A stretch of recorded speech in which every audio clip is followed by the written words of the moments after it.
ever seen any of the Shrek movies?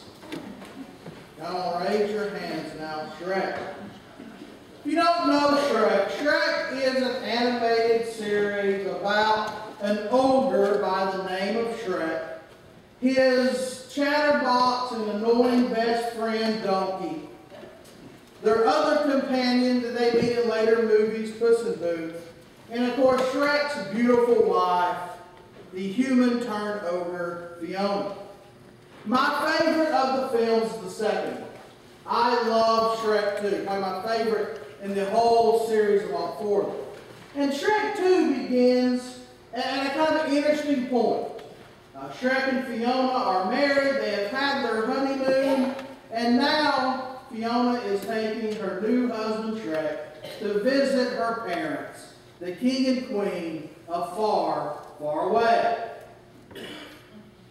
And it's a very interesting movie because it's very much about Fiona and Shrek realizing that this marriage is about to put some work into it. That it's not going to be easy to do. Of course, he goes there, he visits the family. They are less enthralled of her husband being an ogre. They're also, and also throughout this, he has the chance to see some of the childhood things of Fiona. And come to find out, marrying an ogre was not one of them. Her desires were like all little girls, waiting for her Prince Charming to come around. And of course, Shrek knows he is no Prince Charming. Shrek is eventually duped by the evil fairy godmother into thinking that there's no way, the differences between him and Fiona and their life are so great that there's no way they can have a happily ever after. And so him and Donkey, later joined by Puss in Boots, go on a journey to the fairy godmother's factory in order to get a happily ever after potion. They find a potion, Shrek and Donkey take it. Shrek, of course, turns into a handsome man, and Donkey is turned into this beautiful white stallion. And then Fiona is transformed back into her beautiful human form. But that's where the problem lies in the movie, doesn't it? That's when the conflict begins. You see, it is after Shrek takes this potion that the evil fairy godmother is able to put her plot to get her son, Prince Charming, to marry Fiona by having Prince Charming pretend that he is the human Shrek. And it always interests me. Now, as you all can guess, Shrek eventually wins. He saves the day, as Shrek always does in the films. But it interests me that in that second movie, all the problems are a product of Shrek. They're all Shrek's problems. You see, Shrek had something lacking. He lacked faith in his wife's love for him. And that set up everything, all the conflict, all the problem, because Shrek lacked that faith in his wife. And it's interesting, as we look at the Bible story, we too see a person who lacks something. We have this leper who comes. And let us not just say, now, let's get this straight. He's not an evil character. He's not a mean character. He is very much, in many respects, the type of person we wish we all were. I mean, the first off, it tells us in verse 40 that he comes and he falls on his knees and begs. Now, when you fall before your knees in front of somebody, what are you doing? It's an act of humility, is it not? You know, you're saying, you're in charge, this is you, I'm coming here and I'm begging. It's a sign of humility. So this leper comes and he is a man of great humility. And I'm sure some of us are probably thinking right now, the man has leprosy. What pride does he have left? I'll tell you, I'm a minister. and ill who have too much pride to go to a doctor.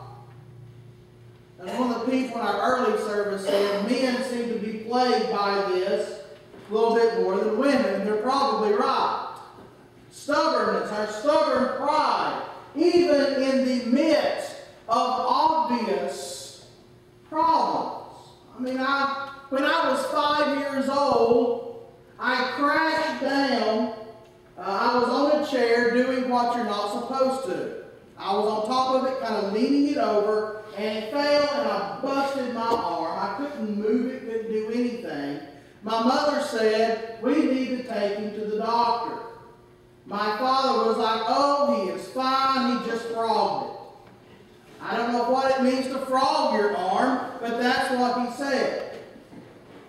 And it took 2 weeks of my arm not getting better before they took me to the hospital, and come to find out I had indeed broken my arm and needed a cast. And it's amazing how stubborn pride can get in our way. Our pride, even in the midst of obvious turmoil, can keep us from doing what we need to do. You know, how many times have we needed help and we never sought it because of pride? I can tell you in my life how many times I have been lost and did the classic male thing. I drove around for 30 minutes lost before I ever stopped at a gas station and asked and gave up and said, I am lost, get me to my destination. Pride. So this leper is not bound by his pride. He is willing to come before Christ in full humility and just kneels before him and begs. And then there's his words. If you are willing, you can make me well. Think of the faith inherent in those words. If you are willing. It's nothing about him. It's all about Christ. He has this absolute faith that Christ can do anything. That Christ can heal him of what is the worst disease of that age. There's nothing worse than leprosy. I mean, all the tales are true of what leprosy does. Your skin rots, your stuff starts to fall off. Awful. I don't want leprosy. I know no one else here wants leprosy. It's the worst disease there was in the day. And he comes before Christ. He has that faith that Jesus can heal him. Faith. I mean, the only other story I can read in the New Testament that reminds me of this man's faith is the centurion. A centurion is a Roman, what we call a Roman commander. He's in charge of 100 troops. And there's a Roman centurion who had a servant who became very ill. And the Roman centurion sent another of his servants to go get Jesus. And as Jesus is on the way to the house, the centurion comes and falls before him and says, you don't need to come. You don't need to come. You are a man of power, just like I. He said, as a commander, I know that I give an order and it gets done. He says, so I know if you say right now for my servant to be well, he'll be well. That's the Corey Miller paraphrase version of the story. And at that moment, the servant was made well with Jesus' words. And Jesus' response to the centurion was, I have not seen faith like this in all of Israel.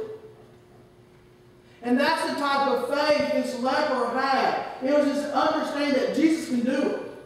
If Jesus wants to do it, Jesus can do it. And how many of us have that faith? How many of us have that depth of faith? Because I know I don't. I mean, I know when troubles and situations arise in my life, you'll find me going through existential crisis over the situation. I'm trying to find out all the different ways that I can handle this situation to make the result come out good and okay.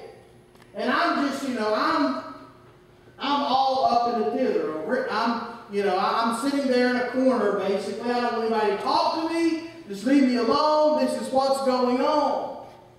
And all the while, in the back of my head, I keep hearing Christ say, just trust me. Just trust me. And you know what happens?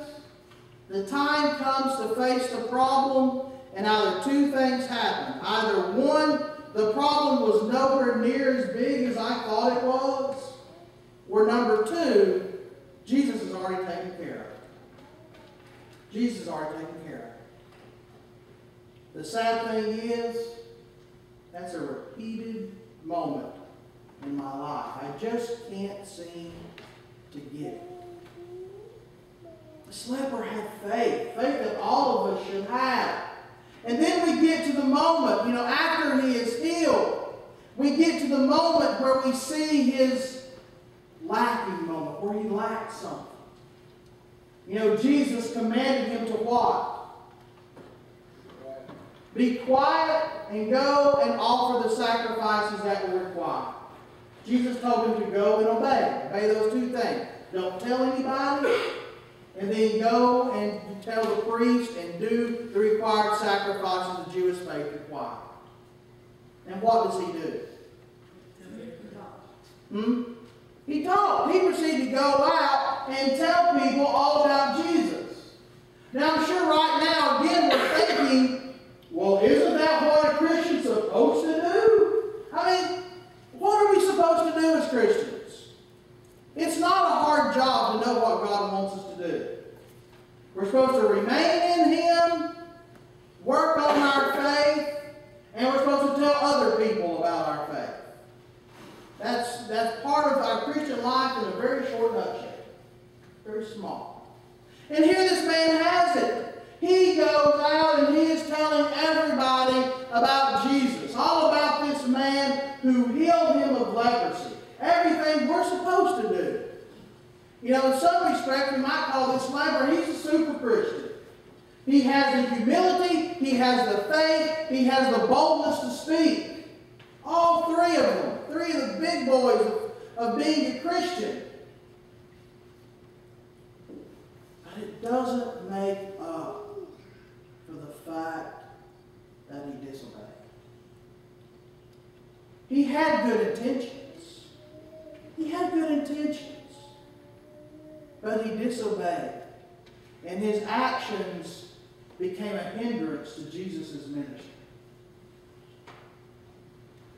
When I was 15 years old, and I was in my youth group, our youth pastor brought in a group of college students. They were sort of student evangelists, and they did all sorts of things.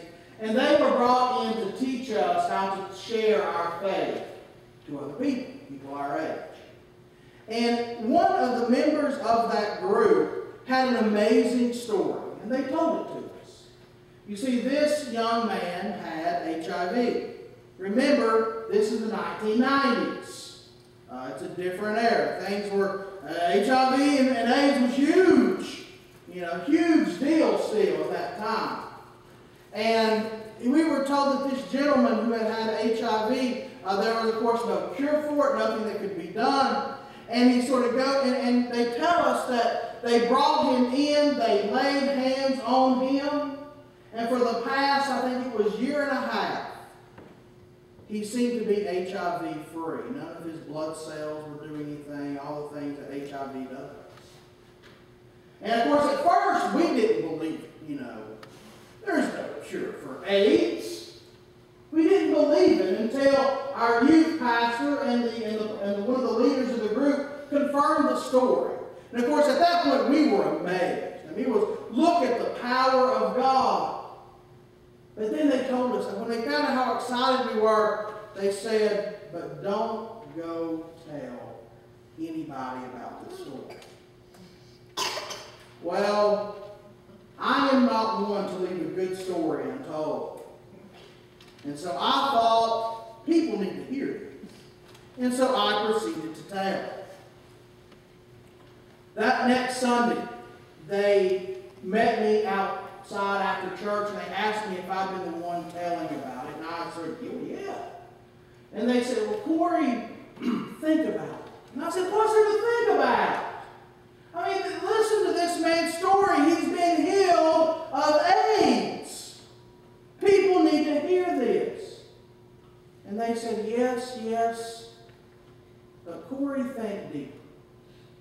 You said, how do most people get AIDS? I thought a moment, I didn't say it. And then he goes, and how do most people, what do most people think it's attributed to? Who are the group of people who gets it? And then I realized what I've done. My entire church thought this young man was a homosexual. And in my home church, where we are, and the way of their beliefs, that basically ended any chance for that young man to do ministry in my church. The entire church would not listen to a word he said or thing he did just because they perceived him to be of that way.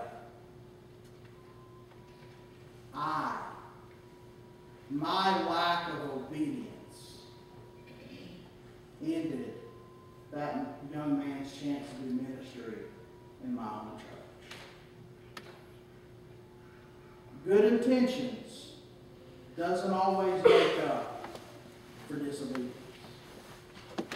I think there's an old phrase that goes, the road to hell is paved with good intentions.